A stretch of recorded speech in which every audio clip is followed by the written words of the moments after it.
Hello, AP Psych students. I am back, ready to dive right into modules 58 and 59 so we can wrap up chapter 10. I apologize, I wasn't with this earlier today. This whole working from home thing, I'm having a hard time getting my schedule together. I need bells ringing to tell me when to switch what I'm doing.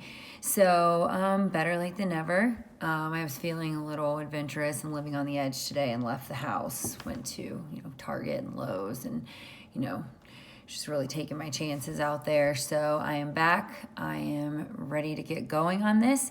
So I think for most of you, I had already started chapter or module 58 talking about the trait perspective. So I'm going to, from what I can remember covering, I'm going to kind of just briefly review, and then I'll dive a little bit deeper into some of the last things in that module before we get to 59. So talking about the trait perspective, we were talking about Gordon Allport, A-L-L-P-O-R-T.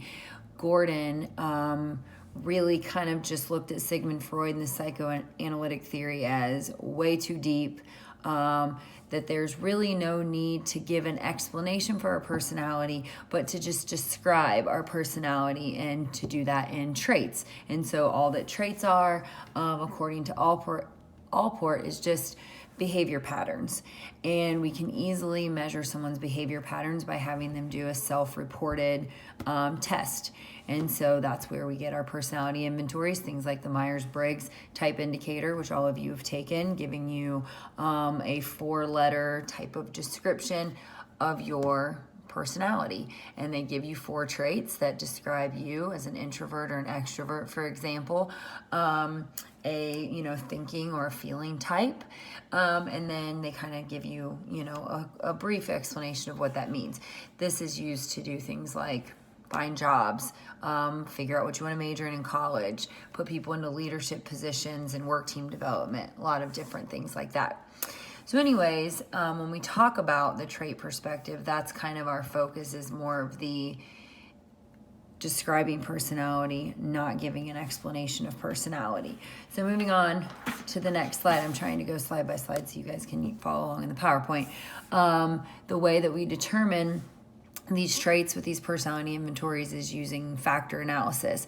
So Eysenck and Eysenck came up with this statistical procedure where they basically identify clusters of different test items that really kind of are different components of a trait. So for example, if you look on the next slide at their kind of stable versus unstable, emotionally, and introvert versus extrovert, you can see all of the different things like responsive, talkative, easygoing, pessimistic, rigid, moody, touchy, all of these things they can figure out from these self-reported tests, where you basically give your preference of activities and behaviors that you would likely or not likely engage in, and from there, their factor analysis, that statistical procedure, spits out those letters, for example, like you get in the Myers-Briggs. And so that is just one way that they are able to be objective, which takes me, not to the next slide yet, and we'll talk about the brain and then we'll get to the next slide, but a big part of personality inventories that is on the plus side is that they're very objective, meaning they're scored by a computer, so there's no human bias involved, as opposed to like a projective test, the Inkblot or the TAT, where it's completely up to human bias to kind of uncover the personality traits. Looking at the brain scans, a couple of things to make sure that you know. First of all, extroverts have low-level brain activity, especially in their frontal lobe area where things like inhibition are located. That is the explanation for why these people seek out stimulation, why they are more likely to engage in conversation with others, talk to strangers, feel more comfortable in larger groups and in group activities versus your introverts. They also have higher dopamine levels. So the dopamine levels in your extroverts is also higher. When it comes to introverts, when we look at genetics, we see that your introverts genetically have a more reactive autonomic nervous system. Remember, this is collectively your sympathetic and your parasympathetic nervous system responsible for all of those automatic functions, things like heartbeat and breathing, sympathetic, the arousing side, parasympathetic, the calming side. These people, introverts, are more reactive, which is why they tend to react to things with a little bit more anxiety and more stress than your extroverts, who tend to be a lot more laid back. So those are just some brain biological things you need to make sure you know when we're looking at different personality traits. Moving on to the next slide about personality inventory. So I've already kind of touched base on this with the Myers-Briggs, but these are just ways that we can assess several personality traits at once. And make sure that you understand that the MMPI, the Minnesota Multiphasic, is a personality inventory specific for clinical things like emotional disturbances, things that would be abnormal personality traits.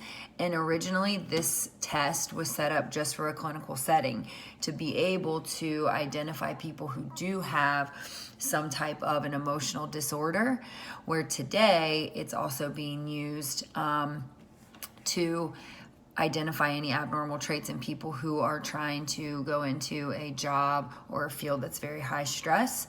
Things like airline pilots, police officers, special forces, where people are, put into situations where they may have to make very, quick decisions that are those of life and death, and making sure that they have the ability to stay calm and don't have, any type of anxiety or stress related issue. Couple of things to talk about from that slide. As far as empirically derived, what that means is that the questions come from a pool of items that have already been tested, and basically they're going to pick those items that help them discriminate between groups. For example, the MMPI, they want to make sure that they're picking items from a pool of tested questions that really helps them discriminate between what a depressed versus a non-depressed person looks like, what high anxiety looks like versus low or no anxiety. So they want to make sure that I don't have a depressed and a not depressed person answering the same on these questions. We want to make sure that our questions give us a good picture of these two different individuals. So looking at something like the Myers-Briggs, we want to make sure that we're picking items that will definitely discriminate between what is an introvert and what is an extrovert. We don't want to have items on there that both introverts and extroverts would answer the same. I hope that makes sense. If you guys have any questions, let me know. But that's what it means empirically derived. If you remember talking about empiricism earlier in the year, that was learning through knowledge. So it's basically we're learning through using questions, figuring out which questions work, which ones help us discriminate between traits and which ones don't. The other thing I just mentioned a few minutes ago is that they are objective. So they are scored electronically. Computers score these tests. There are no humans involved in that, so there's no bias. And the third thing, the lie scale, what that is basically questions that they will throw in there to look for people lying, not telling the truth, or falling victim to social desirability. Things like, I've never disliked anyone, or things like, I get angry sometimes. And if people, lie, saying I don't get angry or I've never disliked anyone, they can kind of account for that when they're looking at the outcome of the test and the score. So moving on to the big five. So the big five, and really you could probably just move on to the slide that has the picture of the canoe. I know in your notes I gave you the word ocean, whatever you prefer, oceans, canoes, I don't really care. Both sound nice right now while I'm stuck in my house, but either way, those are acronyms. Memory, a mnemonic, a memory aid to help you remember those big five traits. So if you're going with canoe, which is what you should have there in front of you, you've got conscientiousness, agreeableness, neuroticism, openness, and extroversion. And so this is one of the most widely used personality inventories out there. It is looking at those 5 traits and telling you where you fall on that scale. You guys are more than welcome to go online and take the Big 5 personality inventory if you're bored enough. But basically being conscientious, how organized are you? How careful are you? Looking at things like, right now while you're home, like, What are the things you're choosing to do? Are you being conscientious of your schoolwork? Are you being conscientious of the time you're spending eating or sleeping or, I don't know, playing video games? Agreeableness, this has a lot to do with your ability to kind of be helpful and work with others. How well do you trust? Then there's neuroticism, which is talking about your emotional stability, which we already kind of touched on with the factor analysis. Openness, which is just kind of looking at things like imagination, creativity, trying new things, and then extroversion, which is another thing we've talked about, but how social, how outgoing, how much do you enjoy being around others, your level of affection, those types of things. So when we look at the big 5 factors, some of the questions, that we need to ask ourselves when we're talking about traits is how stable are they? And so just thinking about yourself today as you are versus maybe when you were in junior high, how stable have your personality traits been? Have they changed throughout childhood and adolescence? And the answer is probably yes. When those traits start to really stabilize is after your 40s. So when we get into like our middle adulthood is when we really start to see personality traits start to stabilize. So those 5 things we just talked about in the big 5, they really start to stabilize into middle adulthood. Heritability, there are many genes that play a role in influencing our traits. So always something to consider when we talk about personality is the nature nurture. There's always those heritable traits. When we look at twin studies, identical twins have very similar results when it comes to personality inventories as far as their traits. And then the brain differences. So things, for example, like if you are scoring high in conscientiousness, you probably have a much larger and more active frontal lobe in those areas for things like planning and judging and inhibitions, controlling your behavior, things of that nature. So the big controversy and criticism, so we've talked about the criticisms of Freud and the humanists. With the trait theory, it's really it's called the person-situation controversy. We see this all the time. I see it a lot as a teacher that some of my students, who they are, their personality is very different when they're in front of me in the classroom versus when they are, let's say, with their friends. So person-situation is how consistent are your traits, okay? Are you the same? Or do you change from situation to situation? And new situations, major life events can cause shifts in our personality traits, okay? Behavior is influenced by your interaction of your environment and your inner disposition. So you may be that introverted person who, when you're in an environment like a classroom, you stay very quiet and shy and you don't give much input. But maybe when you're around that group of 4 or 5 friends that you're very comfortable with, you can be very talkative and very outgoing and funny or whatever.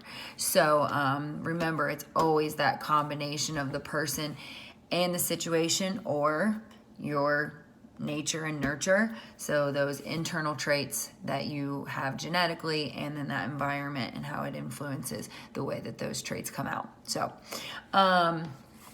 again, personality stabilizes with age though. So I've talked to you, about my grandmother and her ability to just absolutely say anything that's on her mind because, as you get older, really just, you don't really adapt to situations. You just stay the same all the time. And that can be a good or a bad thing. Okay, so that wraps up Module 58. Module 59, we're going to go back to our boy Albert Bandura. You guys all remember Albert Bandura from the Bobo doll experiment. So Albert Bandura, he proposed the social cognitive perspective when it comes to personality. This is a behavioral approach, okay? Remember, behaviorists really emphasize the effects of learning, and it's because it's Bandura, it's learning through observing and imitating. Okay, so when we look at personality and the way that we behave, think, and feel, which is the definition, Bandura really focuses on the social Okay, your environment, those around you, what you're seeing, observing, and then also the cognitive, which is you. So it's the importance of your mental processes, what we think about those situations that we're in and how that affects our behavior. Okay, and so what he calls that is reciprocal determinism. Okay, and I'm sorry I don't have the definitions right here in front of me. Hopefully you've been able to fill these in. But basically, reciprocal determinism is how your behavior, your internal factors, your personality traits, and your environment all kind of interact. And all of those things together are what kind of shape who we are as a person and our personality. Okay, so if you look at, I'm sorry, I'm staring at the slides over here. If you look at the PowerPoint slide, you kind of see the picture of the person climbing up the side of a rock with water beneath them. And that's kind of his example of that person-environment interaction. So looking at the internal personal factors, thoughts and feelings about this risky activity. I gave you guys the example of like jumping off of a bridge once. So the cognitive piece, then the environmental factors, all of your friends are doing it. Okay, that's the social piece, and then that behavior that follows. Okay, so you know what? Everybody's doing it. It's scary, it's risky, but you know what? I'm gonna go and learn how to scale this rock, I guess. So that's his whole reciprocal determinism, the social cognitive perspective when it comes to personality, that it's not just those internal traits, but how those internal traits are influenced by the social, the things, the environment around us, and then our cognitive and how we think about our environment and what's going on around us. I hope that that's not too confusing for you. Okay, so looking at that next slide, reciprocal influences, ways individuals and the environment interact. So it just gives you some examples there. Different people choose different environments, like obviously, you know, where you go to school, who you choose to hang out with, your friends, the music you listen to, TV shows you watch, video games you play, extracurriculars, all of those things. When we talk about your environment, we talk about the things that you have on the outside, the social aspect. Our personalities shape how we interpret and react to events. So looking at those internal traits, things like being an introvert or being more of a thinking or a feeling person, you know, the more anxious you are, the more you are like attuned to things that are threatening around you. I have very anxious when I'm riding in someone's car. So like, because of that anxiety, I'm like attuned to every little thing that's going on around me. But that changes, you know, because of my anxiety, it changes the way I react to different situations versus somebody else. And then our personality can help create situations to which we react. And again, sometimes, you know, this is really common, I think, especially in high school, when we believe that someone maybe is mad at us or upset with us, we will avoid them or we won't talk to them. So we go ahead and just assume you don't like me, you're mad at me, and so we avoid and, you know, don't speak to someone. So a lot of times that personality traits can really kind of play a role in the way that, you know, we create different situations where a lot of times that can be misleading. But those things, just wanted to touch on each one really quick. Pretty much ultimately you choose your environment shapes you, you know, in those internal thought processes. So let's move on to optimism versus pessimism. Probably don't have to say much here. We've talked about health and optimism. I don't need to say much there, I don't think. Excessive optimism can be good to a point. So we want to, you know, really look at, you know, success and the amount of optimism it does require to have success, but at the same time, you also have to have enough pessimism to avoid becoming complacent. When we're too optimistic, sometimes I think we become blind to our own incompetence, and then we become complacent. So the other thing is just looking at personal control, and we will talk about that more when we get into the self, but the social cognitive emphasizes that sense of personal control, and whether we see ourselves in control, which, if you remember, is called an internal locus of control, or we see external factors, the external locus of control, controlling us. So that's kind of where being optimistic or pessimistic really kind of stems from, your sense of personal control. This is all review. We talked about this already in chapter 8, but just hitting on it again because he brings it up again in this chapter with personality. Last thing, positive psychology. If you don't remember, this is Martin Seligman. I know we remember him from Learned Helplessness, hopefully. But positive psychology, that is just his approach to focusing more on positive character traits and trying to not focus so much on the negative, but kind of what makes people thrive and flourish, and all those positive personality traits. Yay, feel good stuff. Okay. On the next slide, you should see a picture of our president before he was the president. This was when he was on his show, The Apprentice. But the big social cognitive thing, and this is really a big part of, today and how we get jobs and how we get assessed, is in situations. So, you can't just go to 4 years of medical school and then get thrown into a hospital and you're a doctor. I couldn't even go to 4 years of college and start teaching. You have to be assessed in the situation. And so that's what that means, observing people in realistic situations. It's one thing to be able to go through schooling, but can you actually function in real life? And that's what his show, The Apprentice, was all about, was finding, you probably never saw it, but it was about finding someone to work for Trump Industries. And so who was the best business person, and they would get different challenges and so on and so forth. But, we use this in the military. We use this with, like I said, teachers, nurses, doctors, even people who do hair and nails. Like most any job, and you'll find this out when you go to college, you'll have some type of training where you're in the situation. It's on the job training. So there are co-ops, there are internships. You guys know all about that stuff, I'm sure. But that's a social cognitive theory of how we see, the consistency of your personality, and how your personality, going back to reciprocal determinism, is affected by the environment around you and the way that you think about and interact with that environment. Okay. So the only thing we'll say about the social cognitive theory as far as how we evaluate it is, focusing too much on the situation and not really appreciating inner traits. There's a lot of research that supports this theory, so that is a plus.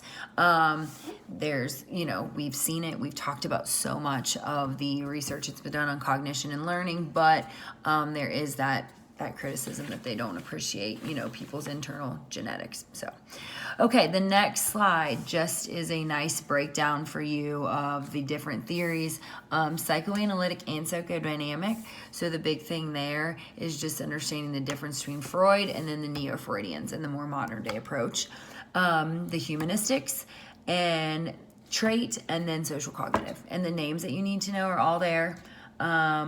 They do not have Carl Jung. Oh, yeah, they do. Never mind. Okay, so you should be good. Take a look at that. I think that's very helpful. Then I'm not so much concerned about the research methods other than making sure projective and the personality inventories for this chapter. Those other things are really important for other chapters, but for this one, the projective and personality inventories, you'll definitely get several questions in the AP classroom about those.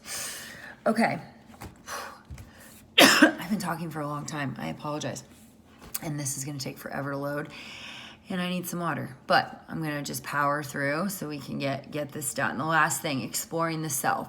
So we're talking about personality. The self is the center of your personality. Okay? These are things that are going to be kind of common sense. So like I said, I'll kind of go quick so you guys don't have to watch me anymore. Your possible selves. This is kind of your vision of who you want to become. I'm sure all of you are sitting there thinking about, after high school, what do we want to do in college? What do I want my life to look like in 5 years, 10 years, etc. So it's just all of those possible selves, those people you want to become or the ones you fear becoming, that possible, person you don't want to become. That's your possible selves. Now, the spotlight effect. We have this tendency, we all do this, to believe that people are evaluating us all the time. Oh my gosh, I have this zit on my face. I do, right here. And everyone's looking at it. Oh my gosh, this is so embarrassing. Chloe Clark, you do this all the time when you get like a cold sore. Oh my gosh, everyone's like, no one's looking. No one can even see it. No one even noticed until you just pointed it out in front of everyone. That's the spotlight effect.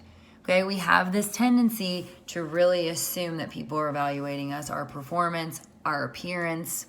Really, you should chill out on that. Nobody really cares that much. I'm kidding, but you know what I mean. It's not as bad as you make it out to be. That's what we do. That's what our self does. Okay, self-esteem. Your self-esteem is just your feelings about yourself, your feelings of self-worth. Self-esteem is obviously very beneficial to your success, for your ability to really be successful. People with high self-esteem are more persistent. They will tackle more difficult tasks because they believe that they can achieve more.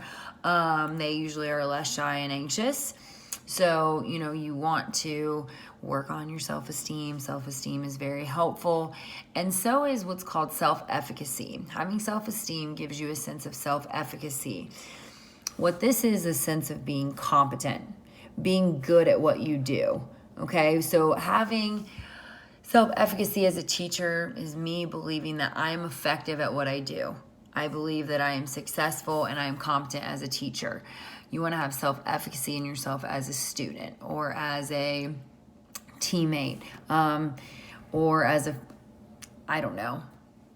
in the play, in the band, in your sport, whatever.